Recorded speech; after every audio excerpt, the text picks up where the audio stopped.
Como os fuzis AK-47 e munição chegam até aqui no Brasil?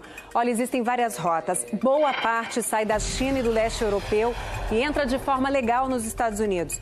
Esse tipo de arma também é fabricado em território americano. Os carregamentos saem dos Estados Unidos por avião ou navio e chegam ao Chile, à Bolívia e ao Paraguai. Depois entram ilegalmente no Brasil e viajam pelas estradas até as grandes capitais. Os fuzis podem sair também diretamente de avião dos Estados Unidos para o Rio de Janeiro, como a gente viu na apreensão recente de 60 fuzis despachados de Miami para o aeroporto do Galeão. 45 deles eram AK-47. Nos confrontos recentes na Rocinha, os bandidos exibiram o poder de fogo dos fuzis como o AK-47. Esse armamento de guerra está nas mãos de criminosos em praticamente todas as comunidades cariocas. Só este ano, a Polícia do Rio já apreendeu mais de 300 fuzis.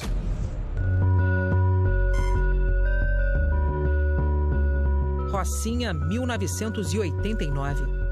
O traficante Naldo é flagrado atirando com um fuzil. A arma até então pouco conhecida no Brasil, a imagem foi um marco. Um anúncio de que o Rio de Janeiro viveria décadas de muita violência. Na cidade, os bandidos começaram a usar armamento de guerra antes da polícia.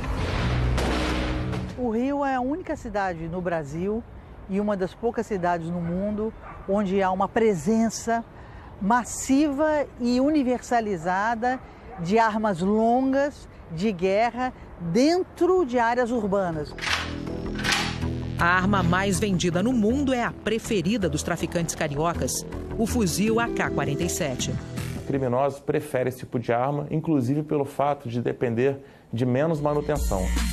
De 2014 até agora, a Polícia do Rio tirou dos bandidos mais de 1.300 fuzis, média de 1 por dia. Só neste ano já foram mais de 300. O AK-47 é o segundo tipo de fuzil mais apreendido por aqui. E tem nos preocupado também o número de munições de fuzil apreendidas no crime. Quando a gente olha os fuzis apreendidos, eles são por volta de 5, 6% de tudo que se apreende de arma no estado do Rio de Janeiro. Mas quando a gente olha munições, nós fizemos um levantamento que mostra que as munições de fuzis chegam quase a 1/4 do que se apreende de munição. Esse é um dos depósitos de armas apreendidas pela Polícia do Rio. No fim da década de 1980, os primeiros fuzis foram encontrados nas mãos de bandidos. Já faz aí quase 30 anos.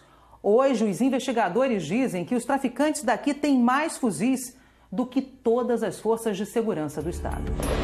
Os fuzis não estão somente nos confrontos nas comunidades.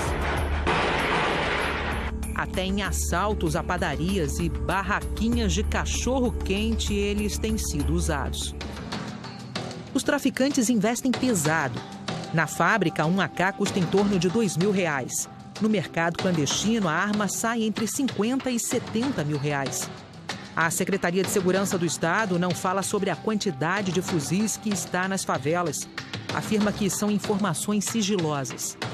Nós percebemos que o poder de fogo dos criminosos no Rio de Janeiro aumentou muito. Isso é muito mais crítico para a população que fica no meio desse fogo cruzado, com uma arma que tem um poder de letalidade muito maior. Por isso também que o Rio de Janeiro é campeão mundial de bala perdida. Os baleados na Rocinha, por exemplo, são trazidos para este hospital público, o Hospital Municipal Miguel Couto.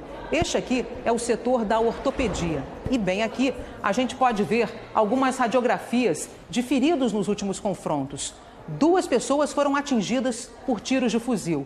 Uma delas é um traficante. Ultimamente a gente tem visto um número crescente por lesões causadas por fuzil. Qual o estrago que um tiro de fuzil provoca no organismo? Ele destrói todos os tecidos.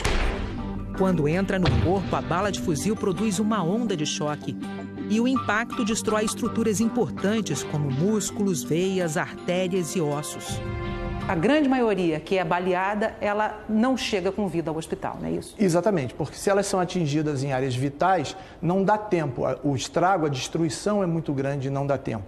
Esta semana, o Senado aprovou um projeto de lei que torna crime hediondo o porte de armas de guerra, como o fuzil AK-47. Se a proposta for sancionada pelo presidente Michel Temer, os condenados terão que cumprir pena em regime inicialmente fechado, sem direito à fiança, anistia ou indulto.